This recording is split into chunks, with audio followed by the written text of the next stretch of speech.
4 anni di stop a causa pandemia torna la sfilata dei carri allegorici tra le vie di Treviso. Era infatti il 5 marzo 2019 quando la città visse l'ultima festa del Martedì Grasso tra i colori e i suoni del carnevale e poi lo stop forzato. Ma domani il tradizionale corteo tornerà tra le vie del centro storico e le telecamere di Antenna 3 saranno lì per farvi vivere da casa le emozioni della festa più colorata dell'anno.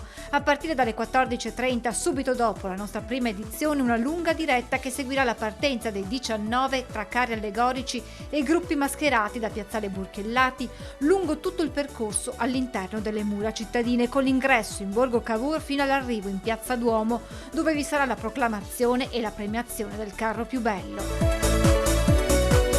Riferimenti all'attualità, i cartoni animati e le tradizioni made in Veneto, diversi temi scelti nell'allestimento dei 19 carri in sfilata, alla quale faranno da cornice migliaia di persone, grandi e piccoli, con le maschere più colorate tra coriandoli e stelle filanti. Antenna 3 vi porterà all'interno della festa per raccogliere i suoni, le immagini del Martedì Grasso nel capoluogo della Marca. L'appuntamento dunque per domani, a partire dalle 14:30 in diretta su Antenna 3 con il Carnevale di Treviso.